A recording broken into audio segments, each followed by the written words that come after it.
Today at Commander Replay, we're back with some more Atla Palani. Can we hatch our way into infinite combat steps? Find out next on Commander Replay. I want to thank my awesome Patreon supporters. You guys are awesome. If you want to help support the channel and vote on which decks I play next, feel free to check out my Patreon at the link below. Welcome back, everyone. Playing some more Atla Palani, Nest Tender. And take a look at this opening hand. We kept a hand that looks like this. It's got 5 lands, a little land heavy. We do have 1 piece of ramp, and we have a sack outlet. So I thought it was keepable based on ramp and sack outlet. That seems good enough for me. So even if Atlas should get blown up one time, which it may, well, we should have the ability to recast it pretty easily with this particular hand. So yeah, I'm feeling all that. That's a Steel Shaper's Gift. So I think we go Plains, Steel Shaper's Gift, find Skull Clamp. We could also get Boots since we have the sack outlet. But Skull Clamp is really good card draw, so I think we'll try that. Here comes a Faithless Looting for the Ilharg, and they discard a Nev Disc and a Tyrant's Familiar. Always makes you wonder what they kept. So taking a look at Atla once again, 1 Anaya for a 2/3. It says, pay 2, create a 0/1 green egg creature token with Defender, and whenever an egg you control dies, reveal cards from the top of your library until you reveal a creature card, put that card onto the battlefield, and the rest on the bottom of your library in a random order. So yeah, hatch your eggs, turn them into big old creatures, pick the type of creatures you like the most, be that Eldrazi, dragons, angels, praetors, whatever your fancy is, jam them into an Atla deck and get them into play nice and quickly, is the name of the game with this deck. I would presume that many people who were Mile players will probably switch over to Atla. Atla's a little bit more reliable and a bit quicker to use, I think, than Mile is. Mile has a tendency to whiff on that 6 mana ability, which can be really painful. So that'll bring it back to our turn. There's a Zendikar Resurgent. That seems pretty good. Let us play this Forest. Play the Farseek. Let's get something with some red. I think this Cinderglade's looking pretty good. And we'll pass the turn like that. Ancient Tomb for the Ilharg opponent. And a Strionic Resonator. That's a pretty good one. You get 2 big old creatures into play. So this is going to be a game for strong decks once again. First up, we have Lord of the Board piloting Ilharg the Razeboar, commander we've seen a little bit of. In my experience, Ilharg doesn't seem to win a lot of games, but it certainly eliminates a player or two. Like, there's 1 or 2 players in the game that are gonna get hit for like 30 in a single turn, and that'll be at the hands of Ilharg. So even though I've seen it struggle to win games, it's still a really powerful commander. And if it's facing your direction, that's gonna be a bad times. Something we'll need to think about. We don't have like tons and tons of protection in our deck. Our protection is mostly going to come in the form of the big creatures that we're going to try to get into play. So yeah, Ilharg can be a bit scary for us, and maybe a reason for something like a Thaumatic Compass or a Maze of Ith, kind of prevent some of those incoming attacks. Next up, we have Kithron piloting Golos Tireless Pilgrim. They're going to lay down a Farseek of their own. They've also got an Urborg into play, so everything's making black mana now. And that's scary because that means they can get Cabal Coffers with Golos and really ramp like crazy. So Golos, really, really scary. A lot of ways to go on Golos. Pick your favorite big spell, jam it into your deck, pay 7 mana and get 3 of them. Really, really strong. Plus the access to lands is also really powerful. I don't actually know if our deck can really beat a Glacial Chasm, so that's something we might have to be careful of. I have not needed to go down the list of revisions far enough to think about Glacial Chasms yet. That usually comes a bit later, so we'll see how that goes. And then finally, we have Ivan Black piloting Niv Mizzet Reborn. Could be a lot of things. At the very least, you would expect a lot of multicolor spells. So Niv Mizzet, a fantastic source of card advantage and just really powerful. You just play it, get a bunch of cards into your hand, and as soon as you untap with mana, you can do a lot of things. So anyway, that all brings it back to our turn. Let us... Ooh, and they have the Soul Ring down, by the way, too, so they're going to have some ramp. But yeah, that brings back to our turn. We draw the Rishkar's Expertise. Will be helpful for some card draw at some point. Let us play the Canopy Vista. Get our commander. See if we can untap with our commander, is the name of the game right here. If we do, good times. If we don't, bad times. That's kind of this deck. Swords, Pongify, things like that are all really scary against Atla. Just because you need Atla to stay in play for at least a little while until you can get those first couple egg triggers off. And then once that happens, then, there's other big threats in play, and those will kind of take attention away from Atla. Ooh, that's a Maze of Ith for the Ilharg. Yeah, that seems pretty good.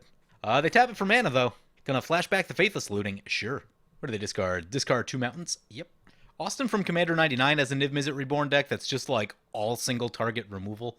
It is very frustrating to play against. You basically want to be the player that has nothing going on and just like continue to make land drops while everyone else dukes it out when you're facing that deck, because it's really, really hard to get ahead when they can just always blow up the biggest thing that you do every turn. Here comes a Prismatic Omen for the Golos. Yeah, that seems good. There's some things you can do with that. Someone was talking about Last Stand in a previous game with a Golos opponent, so that is certainly a thing that's on the table. Valakut is on the table, and probably a few other things as well. And they're going to Eldamri's Call. They get a Dread Presence. Whenever a swamp enters battlefield under your control, draw a card, lose a life, or 2 damage to any target, gain 2 life. Yeah, it's pretty good. It's pretty good. As I talked about in the first game a little bit, maybe the one shortcoming of this current build of Atla is that it is a little bit light on removal. It definitely wants to be the threat and is not super well equipped to deal with other people being the threat. So potential room for improvement right there. Leyline Prowler, that's not one that's on my radar. Death Touch and Lifelink 2/3, add 1 mana of any color. That's a lot of abilities. Get you some mana ramp, Death Touch so nothing attacks you, and Lifelink, you gain some life back. That's not the worst thing I've ever seen. That's a Wheel of Fortune. We've already got a lot of card draws, so I'm not sure we need that at the moment. Let us play this Mountain, play the Skull Clamp, and everyone's tapped out right here, so I think we're pretty much in the clear. Make an egg. Equip Skull Clamp to the egg. The egg will die. We'll put the Skull Clamp trigger on the bottom, just make sure we don't draw a huge creature that we don't want to have to hardcast. We get a Sun Titan. No legal targets for the Sun Titan. Makes me sad. Equip the Sun Titan, should it die. We get a bunch of card draw from all that, and we will pass the turn. Value City. That was turn 4, by the way. That's what this deck does. It puts huge creatures into play very quickly. Ooh, there's a Wheel of Fate that's been suspended. It's got 4 counters on it, so it's going to be a little while still, but we'll want to try to cough as many things out of our hand as we can. Now, we do have a wheel of our own. We do have a bunch of card draw, mana doubling. It's going to be difficult to get all those things out of our hand, I think, but we'll do our best. Here comes a Dowsing Dagger for the Ilharg opponent. Yep. Gonna give the Plant Defenders to the Niv Mizzet, sure. Deathrite Shaman could be a little bit annoying if we do try to do Sun Titan-y things, so we'll need to keep an eye out for that. Would not mind trying to get rid of the Deathrite Shaman. Blasting Station could do it, but we don't exactly have a lot of creatures to sacrifice at the moment. Here comes that Dread Presence. Yep. Opponent plays a swamp, gets the landfall trigger, shoots the Deathrite Shaman, wants no part of the Deathrite Shaman. That is interesting. Oh, opponent's gonna shoot our Skull Clamp. Makes me sad. We can always get it back with the Sun Titan. That is a thing that we can do. Ooh, opponent's going to replicate on their Leyline Prowler. Sure. We draw another land. Didn't really need another land, but it's what we got. I think we're going to go to combat. I'm not really sure what to play this turn. Really kind of want to get the Explosive Vegetation down. That mana ramp will be so helpful, but yeah, I think that's what we're going to be doing. Sun Titan into the Golos player. Golos is a commander that I have no love for, and the longer you let it go, the more likely you are to lose the game. It just has so much late game potential. So, attack with the Sun Titan, get the Skull Clamp back. No blocks, opponent's down to 35.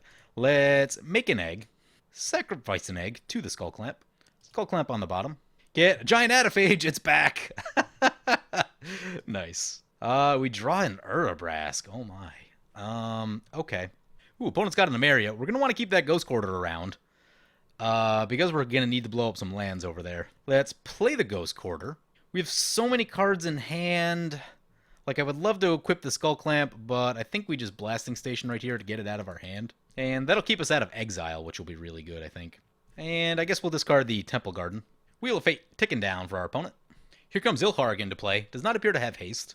Blasting Station will get an untapped trigger. Don't think we'll be doing anything with that. Here comes another land for opponent. It's a Field of Dead, and it'll trigger the Dread Presence.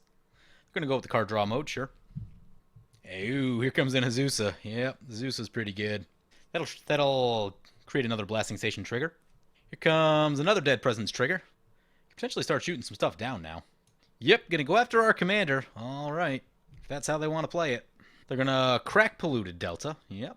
And it'll get another Dread Presence trigger. So our commander's about to go down. Is there anything we can shoot for 1? Guess we can put a damage on the Azusa just in case. If opponent tries to blow any of our other stuff up, then we can always blow up Azusa. So that seems alright. Blasting Station will untap. Ooh, that's an Aurelia the War Leader. Alright, opponent doesn't have anything crazy yet. They've just got the 2/3s, but they can still generate a lot of mana with the 2/3s, so that's a thing. That'll trigger Blasting Station. Yep. Opponent's going to swing into the Golos. I agree with that plan. Aurelia will untap everything and create a second combat, so it does untap this one rat, and they'll be able to make additional mana. And going into Golos once again. So down to 29 they go. We draw a land. Ooh, what to do this turn? Thinking about Rishkar's expertise, but Zendikar Resurgent is also good. Zendikar Resurgent will let us go wild for next turn, which seems pretty cool. Not going to Ghost Quarter anything just yet. Opponent doesn't have any creatures in graveyard for the Emeria. They are on 7 planes, though. Maybe we'll leave it untapped. Let us do some attacking. Send in Sun Titan and Giant Ataphage to the Golos player. Get the Temple Garden back with Sun Titan. Use the ability, pay the life. See if opponent wants to block it all. He might throw a zombie in front of the Sun Titan. Ooh, opponent's going to triple block the Giant Ataphage. It's fine with me. Does not want me making another Giant Ataphage. And they have sufficiently annoyed us to death with the Dread Presence. So we're probably going to have to Ghost Quarter the Emeria now. Play this Sacred Foundry untapped. Play Zendikar Resurgent. Ghost Quarter Emeria. Opponent's going to crack their Silent Cleansing. Draw a card, sure. Silent Clearing. Wheel of Fate ticking down for our opponent. Let's find out what Ilharg's got in hand. Got their first attack coming up. And they're going to equip the Dousing Dagger. Yep. It's an 8/7 Ilharg. It's got Trample. Ooh, that's an aggravated assault. Oh my. Yeah, we're going to have to try to find some removal at some point. Let's see where they want to go. Ooh, our way. It's not good. It's not good. Makes me sad. No creatures in hand. Wow. All right, well, I'll take the 8. At least it's not more. Dousing Dagger will flip over for our opponent. There are 2 counters left on Wheel of Fate, so we'll have about 1 turn, I think. Maybe 2 turns. 2 turns, I guess, after this Rishkar's expertise that I'm planning to play, assuming our Sun Titan holds up. Opponent does get themselves a Lost Veil, got themselves 3 extra mana. And gonna pass like that. Seems like they might be on a bit of nothing. Here comes a Purphoros. That's kind of scary. I think it might be more of this Last Stand business if we're seeing a Purphoros out of a Golos deck. Token comes in, we're all gonna lose some life. Blasting Station will untap. Purphoros trigger. Whew, we're down to 26. Haven't really taken that many hits, but 1 shot from Ilharg, and it's Purphoros now. Cracked a couple fetches, I think. Did we crack some fetches? We got some Shocklands at least, but down to 26. Prefer to not be that low. Opponents are relatively low on cards in hand, though. We got 2, 3, 3, and we've got a Rishkar's expertise, so we've got the potential to draw many, many cards right here, plus the Zendikar Resurgent. It's going to be card draw city. If we find Aurelia, we'll be able to do silly, silly things with the Sun Titan. Here comes a Hypersonic Dragon. There's one you don't see much of. You may cast sorcery spells as though they had flash. Opponent's got some flyers. Wouldn't mind finding some flyers of our own just to block. Here's a Civic Saber. Nice. Equipped creature gets +1/+0 for each of its colors. Not bad. Gonna equip the Civic Saber onto Aurelia. It's a 5/4. Yeah, that can do some damage. Opponent's still going at the Golos. Makes me happy. Probably has a feeling of what Golos can do in the late game. And it's turn 6 right now, so, you know, another turn or 2. It's the late game. So there's a big old hit for 9 into the Golos. Let's see if they do it again. Yep. 9 more incoming. Whew. Golos down to 5. It's going to bring it back to our turn. That is an austere command. Whew. That's a thing that we might need to think about at some point. Suppose we could go small creatures. Small creatures would clear out quite a few things. But maybe we hold it for now. But there's a lot of damage potential on board. I guess we start with the Rishkar's expertise. Draw 6 cards. What do we get? We got a Taurine Mauler, a Scroll Rack, a Praetor's Council, Nesting Dragon. Nesting Dragon is pretty spicy. More importantly, Nesting Dragon does have flying. That's a thing that I like. Ooh, yeah, Nesting Dragon with the Blasting Station. That seems like a good time. So let's cast the Nesting Dragon as our free cast. We'll get to draw a card. We did cast with the Rishkar, so Zendikar Resurgent will allow us a draw. It's a Return to Dust. That actually seems pretty helpful. We can get rid of Purphoros if we need to, and this Aggravated Assault if we need to. Oh yeah, Blasting Station plus this dragon seems absolutely absurd. So here comes the dragon. Any way to untap? Doesn't look like it. Ooh, that's a Strip Mine. Strip Mine's a good one. Let's play the Strip Mine. That'll trigger the Nesting Dragon. Oh, we need to get Atla into play to make it super good. Blasting Station untap trigger. Yep. Wonder if I could have sequenced this better. Probably. Maybe not, because it's all part of the Rishkars. Play Atla. We'll get to draw a card. It's a mountain. Atla comes into play. That'll give us a blasting station trigger. Let us start shooting things. What can we shoot for 1 damage? Maybe we just shoot opponent in the face. We'll sacrifice the dragon egg. Oh yeah, this is going to get us flyers. Oh, this seems so good. Unfortunately, we can't get the Urabrask into play. Blasting station will untap. Blasting station will untap again. That's our dragon. Oh my, that's a Seedborn Muse. Oh my. Uh-oh. That seems busted. Next, I guess we play the Explosive Vegetation. Get ourselves some lands. Seem to have a bit of red. Let's get some red and some white. That'll give us 2 more landfall triggers. Question is, do we sack now or later? We're basically setting ourselves up for a massive board wipe is what we're doing. Let's crack 1 more egg. And then we'll leave 1 behind just in case the worst should happen. Actually, you know what? I don't think opponents have the board wipe, honestly. Nesting Dragon's really good. I haven't used this card that much, but I've seen other people use it. It just gets out of hand how many creatures it makes. So we got another dragon into the battlefield. Cool. Here comes another dragon egg. I guess we're just going all the way. We're going all the way. Atla will trigger. Oh, we got a dragon egg off of one of our things. We should probably sack that one too. Sack the dragon egg. We got a Dragon Lord Dramoka. Nice. I think we just need to use Blasting Station 1 more time to finish off our opponent, so I think we'll do that with one of these dragons. And this should do it. Nope, we got a rock egg. Alright, so now we've got board wipe protection, which is good news. And down goes the Golos, 2 Blasting Station triggers. And we will... actually, we can do some attacking.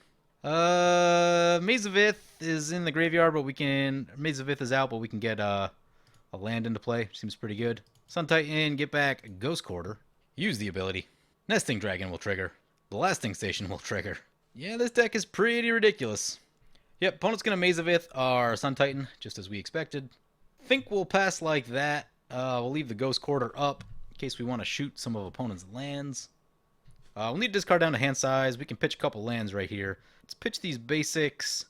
Think we can live without the Taurine Mauler. If not, we can get it back with Sun Titan. We have a Praetor's Council in hand. Something to think about. We'll discard another land since I expect that we'll be drawing more cards anyway, so 1 land in hand seems just fine.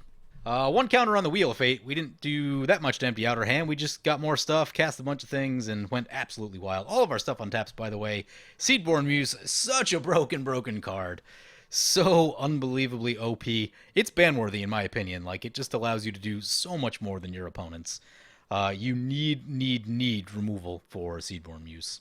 Stolen Strategy for our opponent. Sweet card, probably a little bit slow by today's standards, honestly. It's also a bit unreliable since you don't really know what you're getting, but occasionally you'll get something cool. But you do need the game to slow down and go longer. No attacks for our opponent. Yep. Opponent's going to draw a card with Azorius Charm. Sure. I don't think we need to be doing anything right here before we untap again. I think we're fine. Here comes a Brainstorm for our opponent. Told him, board wipe or bust. It's the name of the game right here. Opponent's going Cyclonic Rift. Yep, that's the board wipe. Huh. That's actually a little bit of a problem. What do we need to do in response to that? Does it make sense to sack stuff? Because if we did, that'll just put creatures into our hand. Creatures into our hand isn't, like, the best. I think we just let it go. Anything that can stop a Cyclonic Rift? No, I think we just let it go and then Austere Command on our turn. We're wide open.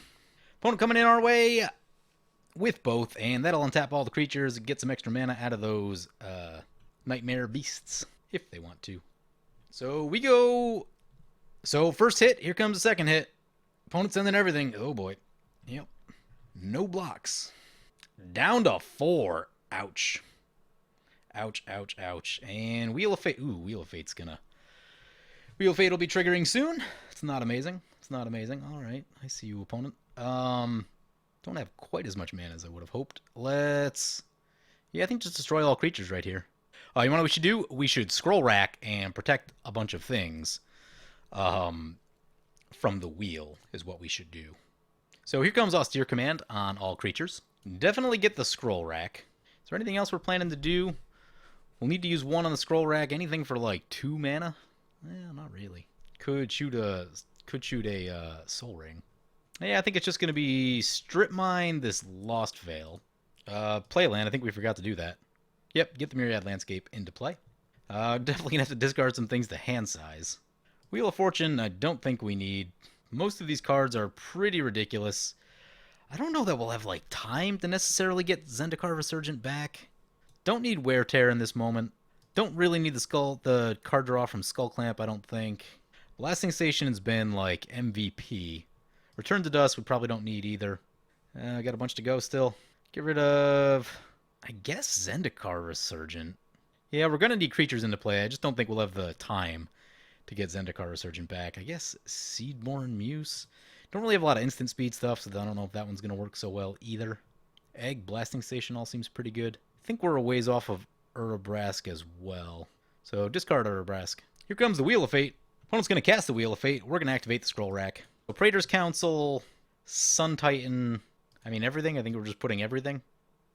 I guess our commander is going to stay. Oh, we drew an Enlightened Tutor. Rip on that. I think... Where is everything going? Oh, right, we're just going to draw 7 cards. It doesn't actually matter. Wheel of Fate hits. Hope the Ilharg doesn't have haste of any kind. Extra Planar Lens. Do we have any mountains? We have a couple mountains. That could help us out. It's a Worm Coil engine. As long as it doesn't have haste, we're okay. No haste. All right. Survived 1. Just needed to dodge a little bit more haste and or any sort of direct damage. Looks like opponent's running a lot of the charms. They could have a Boros Charm, and we're exactly in Boros Charm range, so hopefully they do not. Just going to go for their commander. Yep, it's a big flying 6/6. That is a thing. Probably means Dragon Lord Dromoka needs to be into play on our turn. Check out what abilities this thing has. Got can't be countered, flying, lifelink. Opponents can't cast spells during our turn. Seems pretty good. Opponent's going to put the Saber on it. Sure. Oh my, it's an 11/6. It's pretty big. There's a Garruk Primal Hunter. Don't think we need that one at this moment. Card draw has not been the issue this game. Check out how much mana we have. We have 5, 6, 7, 8, 9, 10, 11. 11 mana. Could just go Nesting Dragon, Dragon Lord Dromoka is a thing. Or how much is our commander to cast? Commander's on 8 now. That's kind of a bit. Yeah, I don't think we have enough to do like all the crazy stuff. Nesting Dragon gives us a lot of blockers, which seems really important. Trample is a thing though with Ilharg. Got to be careful of. I think we're going to start with a Nesting Dragon. Oh, we've got extra mana. We've got 4 extra mana off of the extra planar lens. Okay. Okay. Can we get our commander, Nesting Dragon, and Blasting Station? Those would be the ones that I would want. That's going to be 4, 5, 6, 7, 8, 9. How much does this one make? 4, 5, 6, 7, 8, 9, 10, 11, 12, 13. Our commander cost 8. That cost 5. We wouldn't get any additional things into play. Check out our graveyard, see if there's anything good for Sun Titan. It's like lands, Skull Clamp. Mostly lands and Skull Clamp. I think we're still on Nesting Dragon, Sun Titan? Or actually, no. Can we go Nesting Dragon, Dromoka, Crack Myriad Landscape? That's what I would want to do. That would be... That is 11. 5 plus 6 is 11. That's 11. What did I say? We have 13? We have 13 mana. That's probably not going to work. I feel like we're probably going to be just short on that. So I think it's going to be Nesting Dragon. Yeah, Sun Titan, get back a land, crack the Myriad Landscape, I think is the plan. Sun Titan, get back... Dragon Egg is a card also. Unless we can get back a sack outlet. How big are these eggs? Those eggs are O2s, so that doesn't kill them. Yeah, I guess let's get Strip Mine back. So we get an egg trigger right there. Question now is Blasting Station or just more egg triggers? I think Blasting Station's probably correct. Get Blasting Station. And now we're going to stay put. Oh, right, our commander's not in play yet. Oh, that probably wasn't good. I keep forgetting Atla's not in play. Whoops. Whoops, whoops, whoops. So this will only get us a flyer. It won't get us the other big thing to go with it. But the flyer, still pretty relevant. Flying, blocking, seems good. That's a Chandra's Ignition. That's a real problem. Yep, we're just going to die to that. All right, I guess we just die. Sad face. Yeah, couldn't do much about that. I think we came on strong. We were the threat, and then we got punished for it. So that's how things go sometimes. The Aurelia hit. That was a lot of life loss. That was what, 18? 18 life? So opponent can send the Worm Coil into the Niv Mizzet. They play a Combat Celebrant, by the way. I would say Ilharg's in a pretty tough spot. Niv Mizzet can just grind value for days. But they did go up to 66 life, so that's a thing that happened. So actually, yeah, the one thing that really got us is just Cyclonic Rift. I mean, it's just, you know, It's just that card got us again. Because if they have to play a normal board wipe, they lose their stuff too. Like, if that's the case, then we don't have to spend 6 mana playing Austere Command. We can start recasting our stuff. So it's just, it's Cyclonic Rift getting us once again, and I don't know, it's that card. It's frustrating because it almost doesn't matter what you do before Cyclonic Rift. Like, the only plays that actually matter once a Rift happens is how many lands did you get into play. So, super, super frustrating. Can't stand that card. Opponent's going to play March of the Multitudes and get themselves a bunch of soldier tokens. That's an hour of devastation. A soldier token's gone. In with the Wormcoil Engine. Opponent goes down to 24. Ilharg up to 72. Here comes Ilharg back to play. Yep. Here comes Reap the Past. Return X target cards at random from your graveyard to your hand. Exile Reap the Past. Opponent's got 13 cards in hand. Do they have a hand size? Looks like they have max hand size. Opponent's got to discard down to hand size. Ilharg gets an extra combat spell. This'll do it. Ilharg going on the attack. No creatures in hand. Gonna get opponent for half their life right here, and they'll go up to 72. Now 78. Go up to 78. And opponent's down to 12. They're gonna need to play something. Gonna Dreadbore on the Wormcoil Engine. Okay. Assumingly that means they have more removal coming. Or they feel more confident about blocking the 3/3s. Time Wipe. Return a creature you control, then destroy all creatures. Okay. Ilharg creatures down. Ilharg to the command zone. Ooh, hey, that's a Rakdos Charm on the extraplanar lands. Don't know if they can actually recast Ilharg. That's 9, 10, 11? Maybe they should. I think they should. I think it's only been in play twice. It's gonna hurt, though. It's gonna hurt. We shot their triple land earlier, the Lost Veil, and that hurts a lot when you get that thing shot. Another land for our opponent. Gonna recast Ilharg. Yep. Opponent gonna recast Niv Mizzet. I assume that means they're digging for the answer, if they're not doing anything else. Now, Niv Mizzet also a pretty good play. Once they put the Saber on it, it gets huge. So, Niv Mizzet gonna do its thing once again. Oh, there's a Despark in there. And they've got the mana for it. That's gonna hurt Ilharg a lot. And here comes some strip. Oh, opponent's gonna strip mine the command tower, so I think they're gonna force the issue right here. Yep. Okay, that's a good play. I like that. Yep, fire off the Despark on Ilharg. Now we're going to start to find out how much they've got left to recast it. Land for the Ilharg opponent. Ooh, that's a duplicate. All right, that's a play. So Niv Mizzet down. Problem is every time you get rid of Niv Mizzet, they recast it and they just keep drawing more and more stuff. So you need to be explosive. It's like you need to play duplicate and you need to hit for a bunch. So they're not really in a position to do that particularly well. And unfortunately, because it goes to the command zone, duplicate doesn't get the power of Niv Mizzet, which would be very, very helpful for the Ilharg. Opponent's going to March of the Multitudes once again, X6. It's going to be tougher to get through. That's a Helm of the Host. That's a card. That will more or less force the Niv Mizzet to have some kind of removal. So, opponent equips the Helm of the Host, goes to combat, gets a duplicate trigger. Oh, does that say non-token? Exile non-token creature. Okay, they can't exile the tokens. So they have unequipped their Helm of the Host accidentally. Whoops.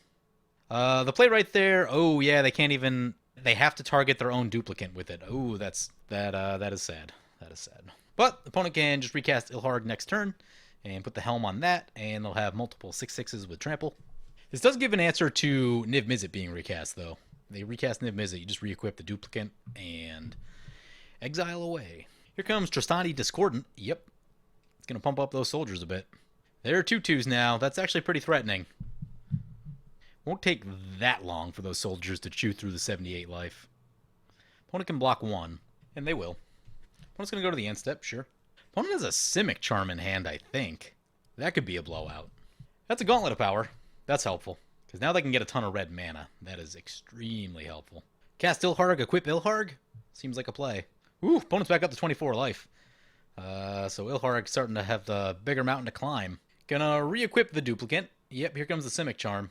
Oh, they're gonna go permanent hexproof. I would have just bounced it. Well, I guess bouncing duplicate, maybe not the smartest play. So now the play would be to try and... Actually, there's no legal targets. Yeah, that's fine. So yeah, they get another duplicate. Not sure if they have enough. I'm not sure what the cast on Ilharg is, but you try to cast it if you can. Nope, apparently not enough. Still, though, Niv Mizzet won't be able to hold non-token creatures into play with the duplicate and the Helm of the Host. Opponent sending everything, except the Tristani. Bunch of tokens coming in. One thing I'm thinking about right now is you got to watch out for some random, tribal pump effect that may exist in Selesnya. Something that might come up in draft. I don't know what that card is, but I assume there's something. Opponent's going to maze one, yeah. So opponent eats up 2 tokens, mazes another, goes down to 58, and now the token army is looking is much smaller and much more manageable.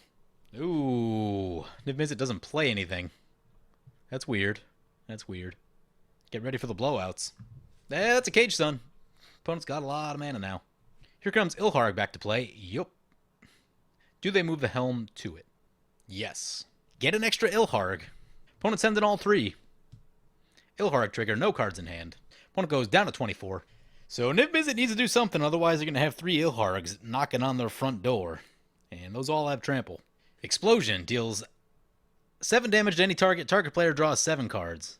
Just going straight to the face on this one. I mean, they're tapped out. That's not a good place to be. Opponent discarding the hand size once again. Sort of a counterflux, a decimate, thief of sanity. Extra combat spell from Ilharg will do it. It's a Molten Primordial. Don't know if that ends it, but it's certainly going to be good. Ooh, they put the helm on it. Well, the other ones have trample. Opponent just lost some decent blocking toughness. Oh, and that pumps up the Ilharg team? Yeah, that might do it. And now there are 3 Ilhargs. I don't think opponent can block that and survive. They're going to try, though. Yeah, I mean, that's 27 of Ilharg damage, which is more life than they have, so this is going to be lethal. Opponent survived. Oh, lifelink. They survived on the lifelink. Wow. They've got another chance. They're at 3. 3 is a pretty bad spot to be, but assumingly in what they draw, they drew something. Probably got to be some sort of creature board wipe. Bounce, something like that. Merciless Eviction. Exile all creatures. All right. Now there's going to be a battle. Find out who wants to go really late. It's turn 17 currently. It's probably going to be turn 20 before this ends, unless Ilharg finds something with haste. If they can just go Ilharg haste, then the game will be over. But actually, oh yeah, the helm gives haste. The helm gives haste to things, so that might be enough. So that is a good start for the Niv Mizzet, but probably not everything that they need. They're going to have something else if they don't want to die right here. Tajik, Blade of the Legion is probably not it. They're really going to need some sort of like bounce or creature removal is what they really, really want. Ilharg does have trample. That's an Ulamog. That's a pretty good one. That's how you finish this game up. Ulamog and Helm of the Host seems like a good place to be. Gonna go for the Civic Saber and the Tajik. Yup. Equip Helm of the Host. Go to combat. Get a Helm of the Host trigger. There's a second Ulamog with haste. Here comes Ulamog. Opponent's going to have to exile 20 cards from their library. Now, in all likelihood, I expect opponent to die right here, but if they didn't, the fact that they only have 33 cards left in their library actually means it's going to be probably like pretty hard to win from this place. They have a lot of stuff in exile. There's Boros Charm. That one's down. But going down to the damage, opponent in hand, opponent had Utvara Hellkite, the Immortal Sun, Dovin's Veto, Casualties of War. Wonder why we didn't see that one. And Aurelia the War Leader. Very interesting game. So, for all the smack I was talking about Ilharg, they were able to take the game down. We got blown out on the hands of Cyclonic Rift, and that's just what that card does. It just does broken things, and that was deeply frustrating. So, here's the Atla combat deck. As I talked about a little bit, I'm not doing the most powerful things that you can be doing with the deck, which would be Eldrazi. You know, you probably run like 6 creatures. You run a couple Eldrazi and a couple Praetors, and just get those into play and go to town. That is the absolute strongest thing you can probably do with this deck. I decided to go just a little bit more spicy than that. Something on brand for me, that's going to be Gisela, Aurelia. We got a Lifelink Dragon and some extra combat kind of stuff. But as you can see, the deck just spits huge creatures onto the battlefield. The interaction with the Sack Outlet and the Nesting Dragon is absurd. So that's probably one that you're going to want in your deck regardless of what you're doing. But yeah, really, really powerful deck. Just the ability to cough things out there really quickly, really powerful. And you can abuse a lot of Sack Outlets stuff too. I mean, we killed a player with Blasting Station. Seems like a long time ago, but it's a thing that happened. Perilous Forays having the deck, also pretty ridiculous because now you're getting a ton of lands into play. Atla is just unbelievably strong, so it is a kill-on-sight type of commander. If you see one, you better swords it, you better path it before they start sacrificing eggs, because it's going to be a really bad time if they do. Anyway, hope you guys enjoyed the video. As always, feel free to comment, like, or subscribe. Thank you for watching.